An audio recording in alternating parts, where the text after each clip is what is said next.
안녕하세요. 오늘도 사연살롱을 찾아주셔서 감사합니다. 저는 결혼 4년 차고 벌써 30대 중반이 되었어요.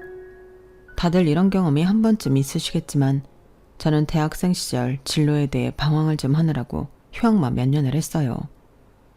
그러다 뒤늦게 하고 싶은 일이 생겨 정신을 차리고 목표를 잡아 스펙을 쌓기 시작했죠. 그 일환으로 참가한 봉사활동 동아리에서 지금의 남편을 만나 3년간의 연애 끝에 결혼까지 하게 되었어요.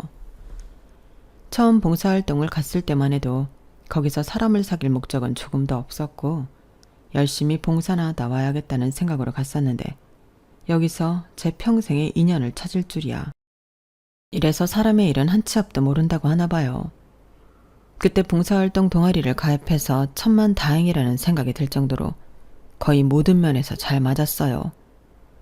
종교, 가치관, 취향과 입맛까지. 정말 이 사람이 아니었다면 제가 어떻게 연애를 하고 결혼까지 했을까 싶을 정도로 잘 맞았죠. 제 인생을 돌아봤을 때 가장 후회했던 시간이 휴학을 오래하며 방황했던 시기인데 그 시기마저 남편을 만나기 위해 뜸을 들였던 시간이라면 용서가 될 정도로 저에겐 참 좋은 사람을 만났어요. 그래서 연애하는 3년 내내 정말 편안하고 안정적인 연애를 했고 남편에게 프로포즈를 받았을 때는 앞으로의 미래가 마냥 분홍빛으로만 보였을 정도로 행복했어요. 오죽하면 신부들이 눈물 한 방울 정도는 찔끔한다는 결혼식장에서도 저는 눈물 한 방울 고이지 않았네요. 남편과 함께하는 인생이 너무 기대가 되어서요. 물론 저희 부모님께는 살짝 죄송한 일이지만요. 하지만 앞서 말씀드렸듯이 막상 결혼을 하고 나니 사람의 일은 정말 한치 앞도 예상할 수 없다는 말이 다시 한번 뇌리를 스치더군요. 그 이유는 생각지도 못한 시댁 때문이었어요. 보통 대한민국의 여자들이라면 미디어에서 반복된, 학습된 시댁의 이미지나 어머니, 할머니들이 젊은 시절에 당한 시집살이 이야기 등등으로 결혼할 때 시댁부터 경계하는 게 당연하겠지만 제가 그걸 미처 생각하지 못했던 이유는 시어머니께서 절 굉장히 예뻐하셨기 때문이었어요. 3년이라는 기간이 장기 연애하신 분들 기준으로 짧게 느껴지실 수 있겠지만 저희는 양쪽 집안이 처음부터 서로 교제 사실을 밝히고 만났기 때문에 결혼 준비 훨씬 전부터 우연이라도 양가 부모님을 만날 기회가 가끔 있었거든요. 아직도 저는 당시 그저 남자친구의 어머니였을 뿐이었던 시어머니와의 첫 만남을 잊지 못해요.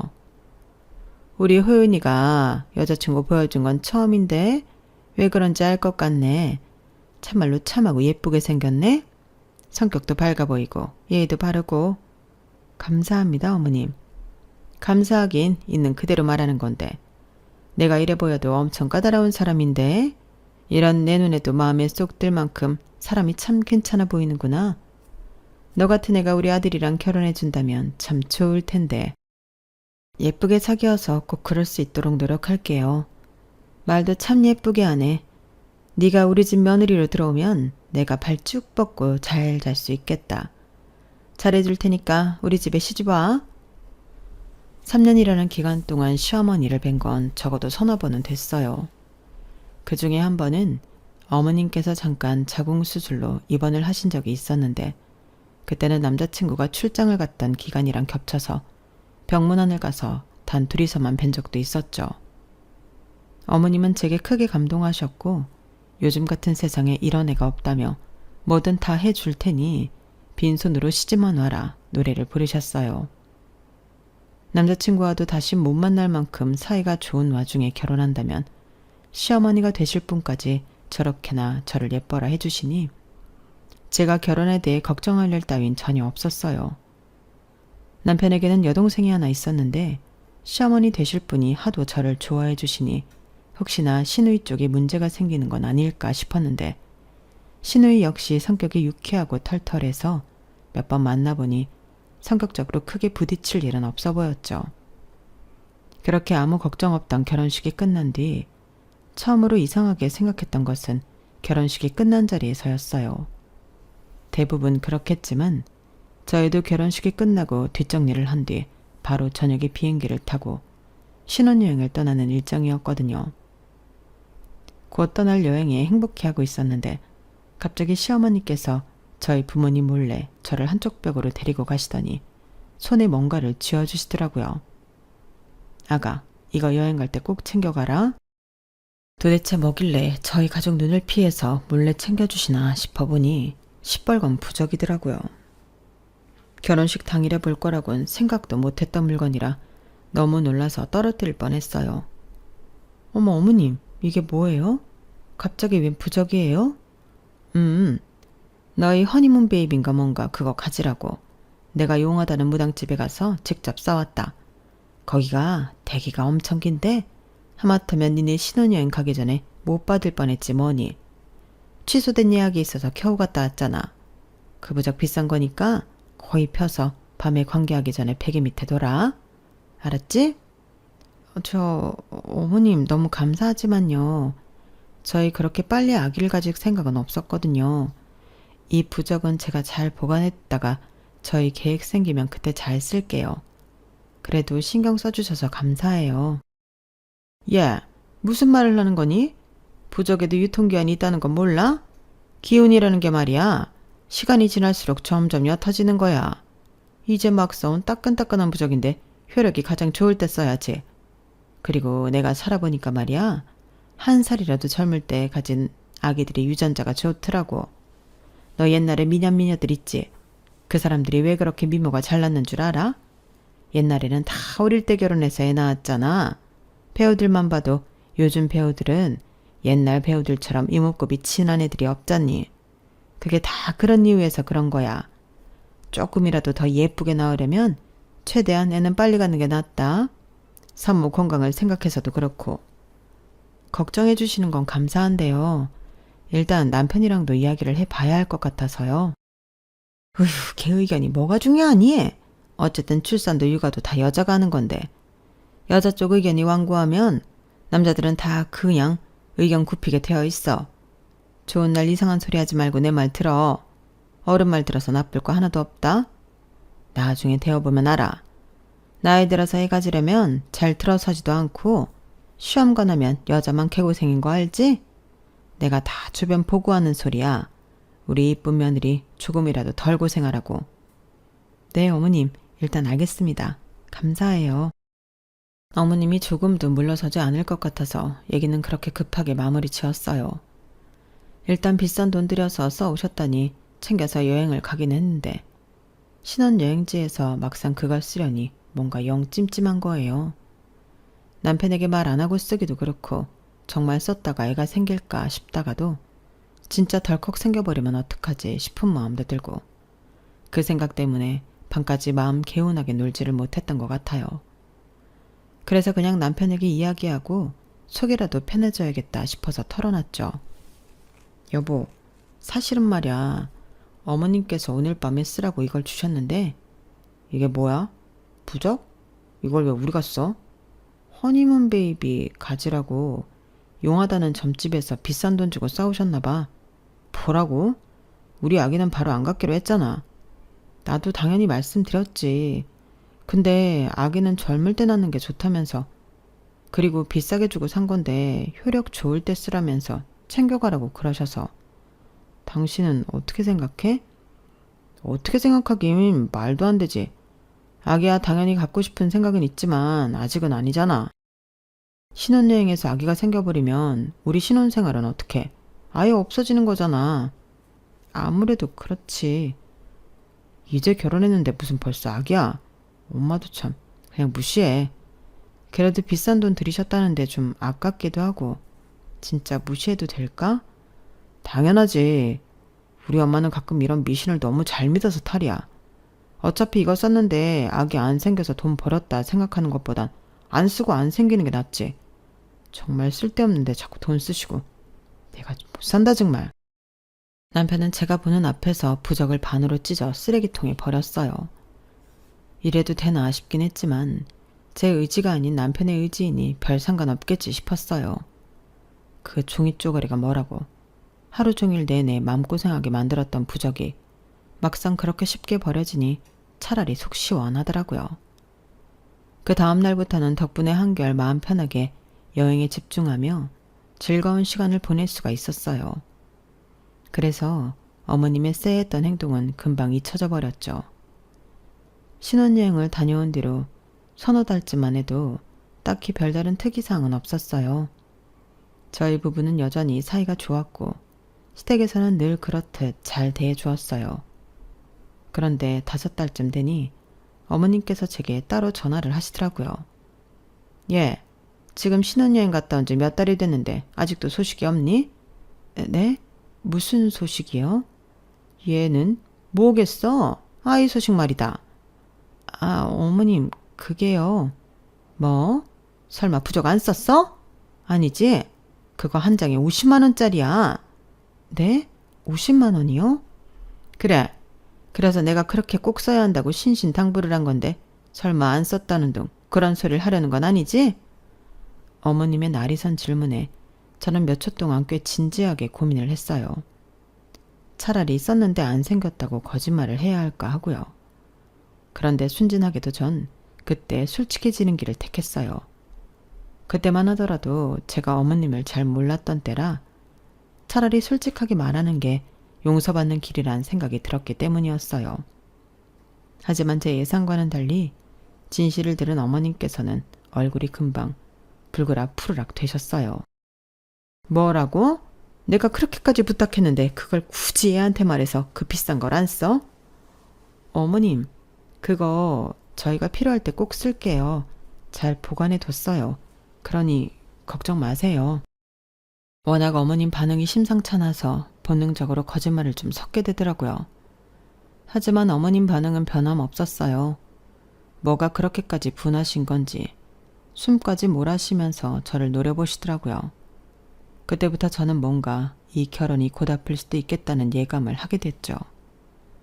제 예감이 틀렸으면 했지만 아쉽게도 불길한 예감은 역시 틀리지 않더라고요. 시댁에서 저희 집까지 차를 타고 30분이면 다녀올 수 있는 거리인데 하루는 어머님께서 연락도 없이 찾아오신 적이 있었어요. 그날은 평일 낮이라 남편은 회사에 출근하고 저 혼자 집에 있었거든요. 일부러 저 혼자 있을 때 찾아오신 것 같아서 그것도 충분히 당황스러운데 어머님 손에 웬 처음 보는 낯선 아이의 손이 들려 있었어요. 아이는 4~5살로 보이는 여자애였어요. 그때는 시누이도 결혼을 안 한 상태여서 정말 어디서 애를 데려왔나? 이 생각밖에 안 들고 머릿속이 하얘졌죠. 어머님, 연락이라도 주고 오시지 그러셨어요. 무슨 일이세요? 내가 내 아들 집 오고 가는데 며느리한테 일일이 허락받아야 하니? 그런 뜻이 아니라요. 그런데 그 애는 누구예요? 내 친구 손녀딸인데 내가 오늘 친구랑 놀러 갈 때가 좀 있어서 평소에는 걔가 얘를 보는데 대신 애봐줄 사람이 없다 그래가지고 내가 너한테 부탁 좀 하려고 데리고 왔다. 어머님, 아무리 그래도 제가 어떻게 갑자기 애를 저 어떻게 해야 하는지 아무것도 몰라요. 그리고 저 일하잖아요. 아이를 볼 틈이 없어요. 저는 재택을 하는 프리랜서인데 업무 특성상 급하게 영상통화로 회의가 잡힐 때도 있었고 채팅으로 실시간 소통을 해가며 일을 하고 있었기 때문에 재택일지라도 굉장히 정신없이 일을 했어요. 그런데 그 와중에 집에서 일한다는 이유로 남의 집 아이를 제게 맡긴다는 게 너무 어이가 없었어. 얘 좀 봐라. 회사도 안 나가고 집에서 편하게 일하는 주제에 무슨 일 한다고 애를 못 본다고 유세니? 너 어차피 네 애 낳으면 일하면서 애 돌볼 거잖아. 아니야? 그건 제 아이니까 몸 갈아가면서 하는 거죠. 애는 아무리 어머님 지인 손녀라지만 어머님 지인을 제가 뵌 적도 없고 솔직히 말씀드리면 제 지인도 아니고요. 왜 제가 제일 방해받아가며 이 아이를 봐줘야 하는지 모르겠어요. 저 일하느라 끼니거릴 때도 많아서 애 밥도 못 챙겨줘요, 어머님. 그냥 친구분이랑 아이를 데리고 다녀오시던지 방법을 찾으셔야 할 것 같아요. 저는 오늘 회의도 있어서 아이는 정말 못 돌볼 것 같아요. 죄송해요. 나름대로 딱 잘라서 거절한다고 생각했는데 어머님은 상식을 벗어나는 행보를 보이셨어요. 야, 너 정말 웃긴다. 내가 괜히 애를 여기까지 데려와서 아끼는 줄 알아? 내가 다 뜻이 있어서 그래. 너도 애를 좀 돌봐봐야 애가 예쁜 것도 알고 얼른 갖고 싶어지지. 나는 네가 결혼 전에는 아이 생각 있다고 해서 옳았구나 했는데 결혼하자마자 이렇게 돌변해버리니 솔직히 내 입장에선 뒤통수 맞은 기분이라고. 어머님, 저랑 남편은 아직도 아이 생각 있어요. 안 낳겠다는 거 아니고요. 조금만 시간을 주세요. 남들은 신혼 때가 가장 즐거웠다면서 추억하고 사는데 저희도 그 시간이 좀 있어야 할 거 아니에요. 아, 됐고. 애 키워보면 달라. 누군 애 없는 신혼이 즐거웠을지라도 나는 우리 아들, 우리 딸 낳고 나서가 더 행복했어. 그거 너도 간접 체험 해봐야 알아. 그러니 애는 두고 가마. 저녁 되기 전엔 올 테니까 걱정 말고. 어머님, 잠깐만요. 어디 가세요, 어머님? 어머님은 아이를 집에 남겨두고 도망치듯 집을 나가셨어요. 정말 말 그대로 버리고 나갔다는 표현이 적절할 정도로요. 솔직히 4~5살이면 말귀도 알아먹을 나이인데 그렇게 강경하게 거절하는 걸 아이도 알 텐데 집에 둘만 남겨지니 좀 미안하게 느껴지더라고요. 하지만 저도 사람인지라 어쩔 수 없었어요. 저렇게 경우 없이 구는 시어머니를 누가 내내 하고 받들까요? 하지만 이런 짓까지 하실 줄은 몰랐는데 어머님은 생각보다 더 고집도 세고 말이 안 통하는 분이었던 거죠. 그날은 저도 일을 해야 하는 어쩔 수 없이 애한테 유아교육용 애니메이션을 틀어주고 밥 먹을 때가 되어서는 간단하게 집에 있던 햇반과 참치 통조림을 꺼내 밥을 먹이려고 했어요. 아이다 보니 저도 건강하게 먹이고 싶었지만 평소 남편과는 둘 다 일에 치여 사먹는 일이 잦아 딱히 차려줄 게 없더라고요. 그렇게라도 끼니를 챙겨주려고 했는데 아이가 입맛도 까다롭고 입이 짧은 아이인지 몇 숟갈 먹더니 안 먹으려고 하더라고요. 가뜩이나 점심 먹고 할 일도 쌓여 있는데 아이가 밥을 안 먹겠다고 씨름을 하니 금방 피로해지고 지쳤어요. 아줌마 집에 치즈케이크 있는데 그럼 너 치즈케이크라도 먹을래? 치즈케이크요? 네. 아이는 달달한 맛이 꽤 마음에 들었는지 치즈케이크는 2조각이나 먹더라고요. 누군지도 모를 아이 엄마에게 미안했지만 어쩔 수 없다는 생각이 들었어요. 저도 살아야 했으니까요. 게다가 일을 하는 중간중간 저희 집에 오는 길에 아파트 단지에 있는 놀이터를 눈여겨본 건지 자꾸 거길 가고 싶다고 하는 거예요. 이런저런 핑계를 대며 거긴 못 간다고 해도 아이가 납득을 전혀 못해서 물었던 걸 또 묻고 하는데 정말 돌아버리는 줄 알았어요. 갑자기 왜 저에게 이런 시련을 주시는 건지 이해가 안 됐어요. 그날 저녁 남편이 어머님보다 일찍 도착해 아이를 마주하고 나서 집에는 싸늘한 바람이 한바탕 불었어요. 엄마, 일하는 사람한테 이게 뭐 하는 짓이에요? 도무지 이 사람에 대한 존중이 없으세요? 어차피 너희 애 가지면 애 보면서 일할 텐데 어떨지 예행 연습하라는 거지. 남의 애로 연습해보면 더 좋잖아. 뭐라고요? 어떻게 그런 말씀을 하세요? 시어머님의 막말을 듣고 아이가 상처받을까봐 저는 아이를 데리고 거실에서 가장 떨어진 방에 들어가서 음악을 틀었어요. 보나마나 어머님 성격에 아무 말을 나오는 대로 한참 더 하실 것 같았거든요. 저희 남편이 하도 시어머니께 화를 내니 아이는 남편도 무서워했어요. 아이도 우리 집에 맡겨주고 싶어서 맡겨진 게 아니었을 텐데 그러게 왜 아무도 원치 않는 행동을 해서 여러 사람을 고통스럽게 만드나 너무 원망스럽더라고요. 게다가 어머님의 의도와는 반대로 저는 그날 이후 하루 종일 아이를 신경 쓰면서 일하다 보니 정말 노이로제에 걸린 것 같았어요. 신혼을 1년 정도만 즐기고 바로 아이를 가질 계획이었지만 벌써 신혼이 반년쯤 된 지나간 상태에서 제가 몇 개월 뒤에 바로 아이를 갖고 육아를 하며 아이를 키운다 생각하니 자신이 없어지더라고요. 워킹맘들이 늘 대단하고는 생각했지만 단 하루만 경험했는데도 진이 빠지고 다음 날까지 피로가 안 풀렸어요. 오히려 출산과 멀어진 기분이 들었죠. 그래도 남편이 노발대발한 효과가 있었는지 그 뒤로 어머님은 한동안 잠잠했어요. 어느 날 갑자기 어머님이 또 찾아와서 아이를 맡길까봐 불안해했었는데 남편 말로는 정 맡겨야 하는 일이 생기면 본인이 있을 때 맡기라고 했다고 하더라고요. 시간이 흘러 5월이 되고 가정의 달이라 중간중간 휴무가 많이 껴있을 때 저희는 하루 날을 잡아서 데이트를 하기로 했어요.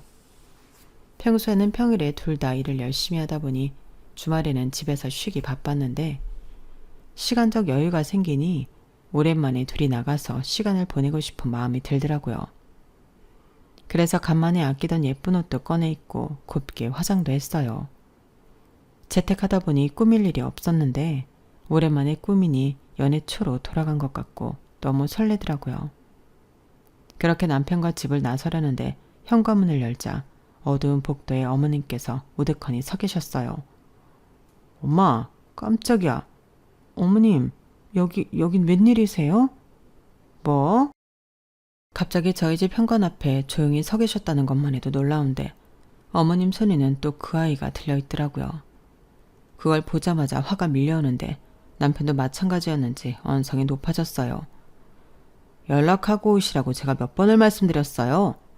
미안하다. 하지만 나도 급해서 그럴 틈이 없었어. 너희 어디 나가는 길이니? 네, 왜요? 무슨 일 때문에 오신 건데요?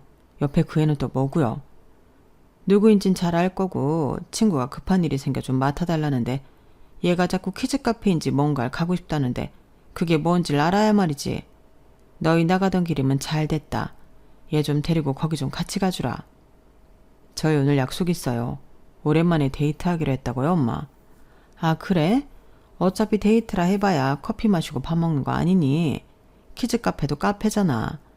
거기는 애들은 애들끼리 놀게 두고 어른들은 어른들끼리 있을 수 있다던데. 애는 놀게 두고 셋이서 이야기하던지. 어? 엄마도 엄마 나이 생각하셔야죠. 무슨 친손녀도 아니고 친구 손녀까지 봐주고 계세요. 걔가 정말 급하게 고향 내려가 봐야 한다고 해서 어쩔 수가 없었다니까. 너도 알지? 선우 엄마. 얘가 선우 딸이야. 너는 안 본 지 오래돼서 기억도 안 하겠지만. 남편도 아른 이름이 나오니 마음이 약해졌는지 저에게 양해를 구했어요. 여보, 오는 말 정말 마지막으로 같이 아이 봐드릴까? 남편이 제게 그렇게 묻는 순간 아이와 눈이 마주쳤어요. 그래도 안면이 있는 사이라 그런지 저를 올려다보며 기대에 찬 눈빛을 하는데 차마 외면하기가 힘들더라고요. 알겠어. 오늘은 정말 어쩔 수 없는 경우니까. 어차피 어머님이 애 손을 잡고 여기까지 오셨고 우린 외출 준비가 다 되어 있었고 저 혼자 보는 것도 아니고 시어머니와 남편이 동행하는 거니까 저번만큼 힘들지 않을 것 같다는 생각이 들었거든요. 봐봐. 데리고 오니까 애가 엄청 좋아하네. 얼굴이 확 폈다 폈어. 키즈 카페에 가니 아이는 좋아했지만 오랜만에 휴일에 여유로움을 즐기고 싶었던 남편과 제 입장에서는 아이들이 뛰어다니며 소리 지르는 소리, 자기들끼리 생긴 트러블에 우는 소리 등등 조용히 쉴 만한 요소가 단 하나도 없었어요. 이미 키즈 카페를 가기로 결정한 시점부터 포기하긴 했었지만 그래도 실제로 가보니 생각한 것보다 더 정신없고 기가 빨리더라고요. 그래서 저는 어머님과 헤어지는 자리에서 확실히 말씀드려야겠다는 생각이 들었어요. 어머님, 저희요. 당분간은 아이 가질 생각이 없어요. 그래서 일부러 이렇게 아이 데리고 와서 간접체험? 그런 거 안 시켜주셔도 돼요. 뭐라고? 갑자기 아이를 가질 생각이 없다니. 그게 무슨 소리냐? 나중에는 낳겠다더니. 원래는 그럴 생각이었는데요. 지난번에 어머님께서 아이 한번 돌봐봐야 애가 이쁜 것도 알고 갖고 싶어진다고 하셨는데 저한테는 오히려 역효과더라고요. 아이가 있으면 이렇게 마음 놓고 일도 못하고 배로 힘들다는 걸 느껴버렸어요.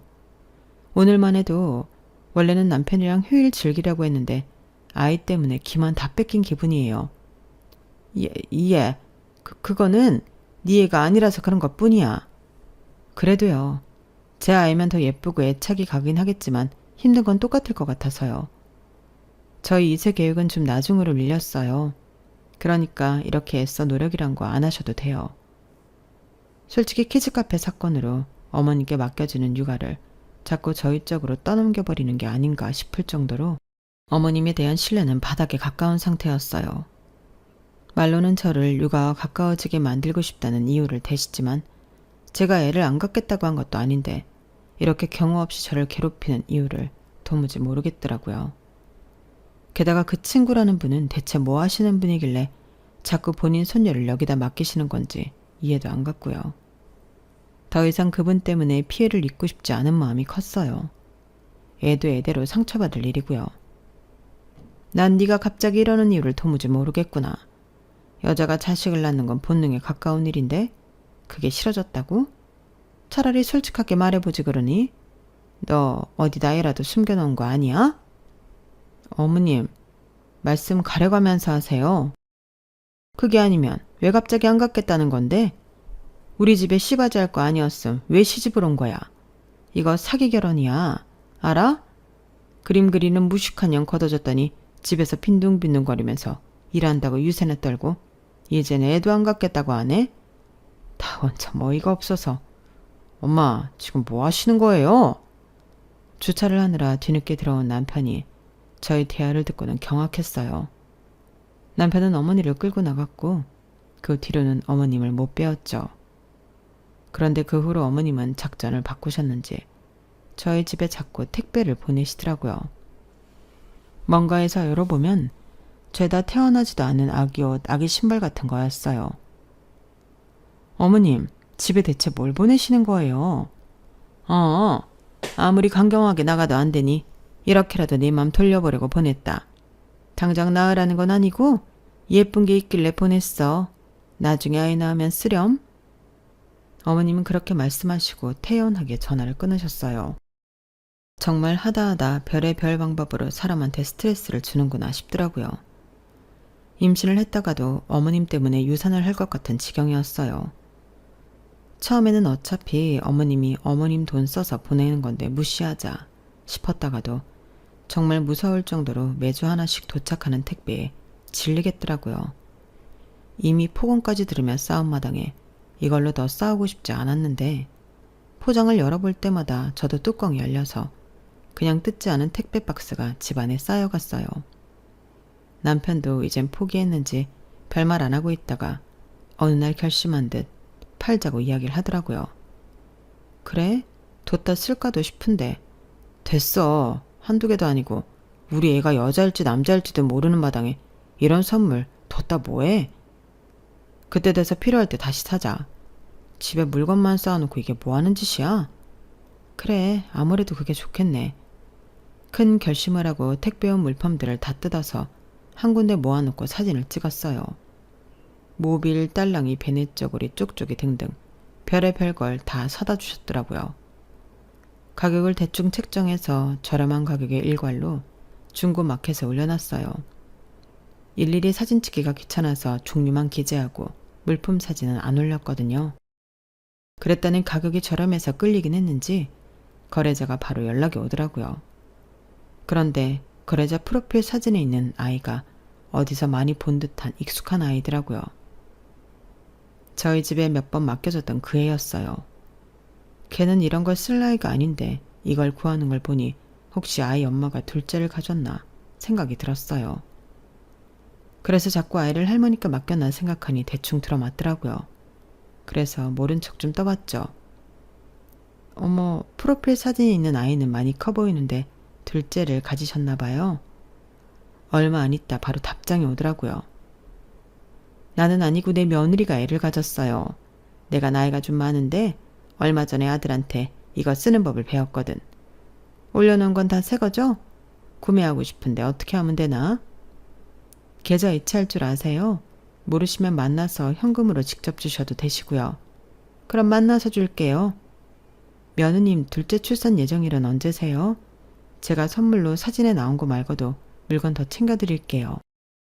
아는 아이의 할머니라고 생각하니 왠지 저도 조금 베풀고 싶어서 말씀드렸더니 너무 좋아하시더라고요. 그때부터 갑자기 묻지도 않은 둘째 손주 얘기를 시작했어요. 애는 이미 태어났고 아들이더라고요. 며느리가 아들을 너무 갖고 싶어 했는데 다행이라면서요. 그 애한테 동생이 생겼다니 저까지 기쁘더라고요. 동생이 생기면 그 아이도 예전만큼 외롭진 않을 것 같다는 생각이 들었거든요. 거래하시는 분은 친할머니라 하셨고 며느님이 임신하신 동안 종종 첫째 손녀딸을 봐주셨다고 하셨어요. 정말 너무 미운 시어머니지만 그래도 괜히 시어머님 친구분이라고 하니 생판 남보다는 좀 챙겨드려야겠다 싶어서 만날 때 간단한 간식이라도 사가야겠다 싶더라고요. 만나서 말씀드릴까 고민도 했지만 시어머니께서 보낸 선물을 되팔았다는 걸 알리고 싶지 않아서 관뒀죠. 만나서 연락이 되어야 하니까 성함이랑 연락처만 주고받을까요? 요즘 중국거래는 채팅으로만 하는데 나이가 있는 분이라 그런지 그런 걸 잘 모르시는 것 같더라고요. 연락처 주시면 제가 도착해서 연락드릴게요. 그래요, 그럼. 그런데 어딘가 묘하게 익숙한 번호더라고요. 임시로 저장하려고 보니 세상에 저희 시어머니 번호였던 거예요. 본인 번호 맞으세요? 본인 번호 아니시면 엇갈릴 수도 있어서요. 맞는데 왜 그래요? 아니요. 그냥 확인차 여쭤봤어요. 곧 뵐게요. 이쯤 되니 직접 제 눈으로 확인해 봐야겠다 싶더라고요. 만약 제 시어머니라면 거짓말이라기엔 너무 유창하고 생생하고 디테일하게 본인 손자들에 대해 이야기하셨으니까요. 채팅을 종료하고 나서 약간 벙찐 듯한 기분이 들더라고요. 그러다 갑자기 어머님께서 전화가 와서 저는 너무 소스라치게 놀랐어요. 예, 너 내가 준 선물들은 잘 보관하고 있니? 네? 네, 어머님. 갑자기 그런 건 왜 찾으세요? 어차피 너 쓰지도 않을 거 도로 내놔라. 어디 선물 줄 때 생겼으니까. 좀 당황스러웠어요. 이미 팔린 물건을 내놓으라니. 그렇다고 팔았다고 사실대로 얘기할 수도 없으니 너무 곤란했죠. 어머님, 근데 불량인 물건이 좀 있어서요. 제가 확인해보고 드릴게요. 전화를 끊고 나니 기분이 묘하더라고요. 저희가 싫어하건 말건 묵묵히 저희 집에 아기 물건을 보내던 어머님이 갑자기 아기 물건을 찾는다는 게 아까 주고받은 채팅이 겹치며 점점 이상하게 느껴졌어요. 남편에게 말하니 제 말이라면 다른 말은 무슨 말이든 다 믿어주고 맞다 해주던 남편이 이번만은 믿지 못하더라고요. 제가 나눈 채팅 내용까지 전부 보여줬는데도요. 그래서 남편을 데리고 나가기로 했어요. 저 멀리서부터 어머님의 실루엣이 보이기 시작하더라고요. 뭐야, 진짜야? 엄마, 왜 여기 계세요? 뭐 좀 사려고 나왔어. 누가 아기용품을 싸게 팔겠다고 해서. 그런데 너희야말로 왜 여기 있니? 아기용품을 왜 사시는데요? 왜 사긴 니네 선물 주려고 사는 거지. 내가 선물 보낸 게 하루 이틀이니? 처음에는 너무 뻔뻔하게 거짓말을 잘 하셔서 하마터면 속아 넘어갈 뻔했어요. 하지만 방금 전에 통화 내용으로 봤을 때 맥락상 말이 안 되는 소리였죠. 어머님, 아까는 저한테 선물 받은 아기용품 다 도로 달라고 하지 않으셨어요? 그렇지. 그래, 내 친구가 손주를 봤는데 그 집 갖다 주려고 그러는 거다. 말이 자꾸 바뀌는 걸 보니 더 이상하더라고요. 남편도 그 포인트에서 더 화가 났는지 저와 한 채팅창을 들이밀며 어머님께 추궁하기 시작했어요. 엄마, 그럼 이 애들은 누구예요? 며느리가 손주들을 가졌다뇨. 엄마한테 며느리가 이 사람밖에 더 있어요? 이건 도대체 다 무슨 소리예요? 그건 그냥 너희가 하도 아이를 안 낳으니까 내가 부러워서 그렇게라도 손도 있는 척 한 거야. 니네도 봤다시피 이 애들은 내 친구 손주들이고 이 여자애는 너희도 봤잖니. 어머님께서 요리조리 잘 빠져나가셨지만 상황을 심각하게 받아들이는 남편 앞에서 그런 일회성 변명은 통하지 않았어요. 엄마, 사실대로 말하세요. 너무 이상하잖아요. 말씀도 계속 바꾸시고 엄마 연세도 많으시고 할아버지도 치매셨는데 이런 식으로 자꾸 중요한 대답은 회피하고 말은 계속 바꾸시면 저는 치매를 의심하고 병원에 모시고 가는 수밖에 없었어요. 너는 무슨 애가 그렇게 말을 해? 치매라니. 나 아직 그럴 나이 아니다. 우리 아버지도 내 나이에 치매 걸리신 게 아니야. 어머님이 하도 잡아떼셔서 그날은 그 정도에서 그쳤어요. 하지만 남편은 계속해서 뭔가 찜찜해 하더라고요. 알고 보니 남편이 어렸을 시절 어머님이 외도를 하시다 아버님께 들킨 적이 있다고 하더라고요. 설마 그때 애가 있었던 건 아니겠지? 에이, 설마. 그럼 어떻게 이때까지 숨기고 사셨겠어? 그래도 뭔가 촉이 쎄해. 알아봐서 나쁠 건 없으니까 미리 알아봐야겠어. 남편은 어머님의 핸드폰을 통해 선우 엄마라고 되어 있는 번호를 찾아내서는 전화를 걸어보더라고요. 이게 누군데? 기억 안 나? 우리가 하루 데리고 있었던 애가 선우 딸이라잖아. 확인해 봐야지. 잠깐의 통화음 끝에 전화가 연결이 되었어요.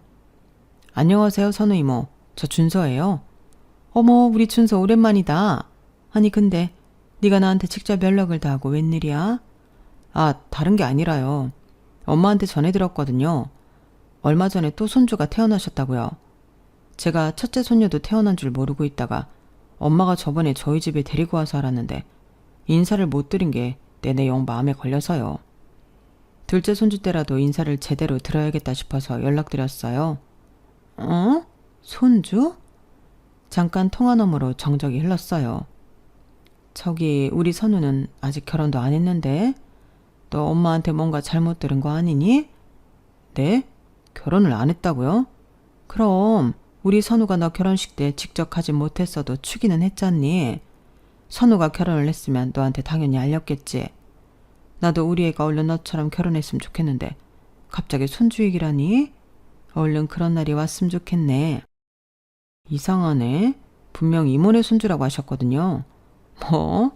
니네 엄마 뭐 벌써 정신 오락가락 하는 거 아니지? 나 말고 다른 친구 아니겠니? 한번 확인해봐. 네, 아무튼 감사합니다. 건강하게 잘 지내세요. 그래, 고맙다. 너도 결혼 생활 잘 하고. 전화를 끊은 후 저희 부부는 말이 없어졌어요.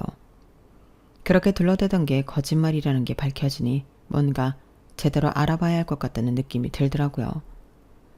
남편은 어머님께 핸드폰 어플을 설치해드린다는 핑계로 핸드폰을 받아와서 컴퓨터에 어머님 메신저 어플을 로그인했어요. 어머님이 주고받는 카톡 중에 낯선 이름이 있길래 클릭해보니 아니나 다를까 이해할 수 없는 이상한 대화들이 있더라고요. 어머님이 그 사람과 주고받은 톡을 좀 올려서 정독하다 보니 곧바로 해답이 나왔어요. 남편의 쎄한 촉대로 몇십 년 전 불륜하던 남자의 아들을 아직까지도 어머님 아들로 생각하고 있는 것 같았어요.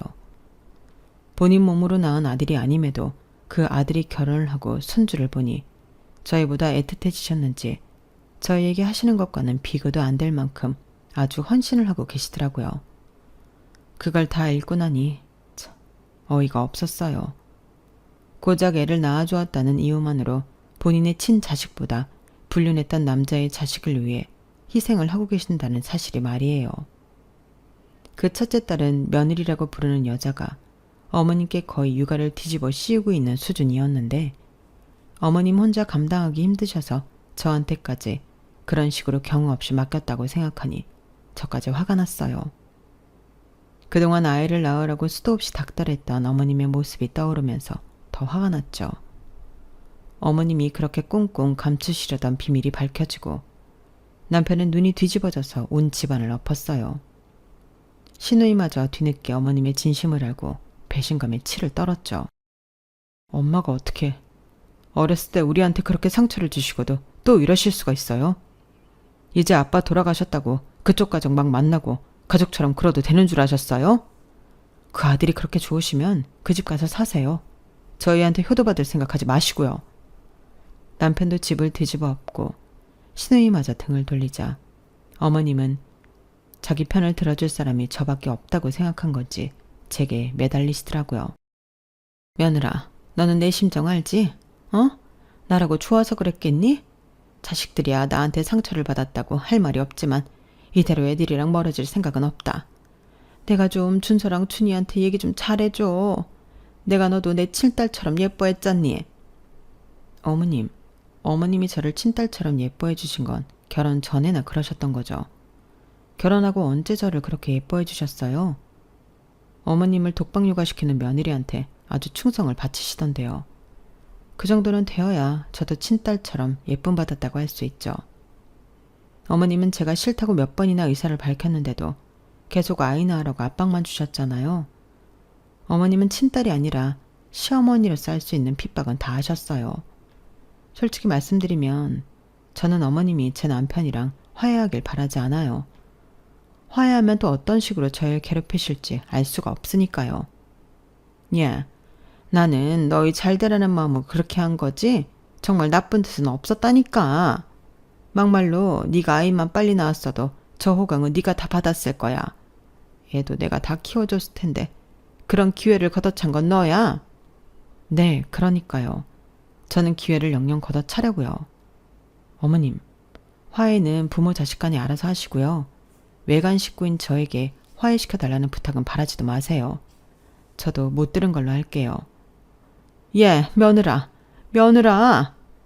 어머님이 소리치는 걸 무시하고 전화를 끊어버렸어요. 그리고 번호를 차단했죠. 남편이 직접 화해했다고 얘기하기 전까지는 어머님과 연락을 하지 않으려고 해요. 굳이 나서고 싶은 이유도 없고 그러고 싶지도 않거든요. 지금은 시어머님과 연락을 끊고 산 지 1년이 다 되어 가는데 정말 마음이 편안하네요. 스트레스성 복통도 확실히 줄었고 아이에 대한 부담 없이 산 기간이 생기니 이제 슬슬 아이 계획을 세워볼까 하는 긍정적인 마음이 들어요. 저희의 아이 계획을 밀리게 한 건 오히려 어머님이랑 생각이 들더라고요. 하라 하면 오히려 하기 싫다는 걸 왜 다들 모르실까요? 아무튼 저희 부부는 내년쯤을 목표로 아이를 갖기로 했답니다.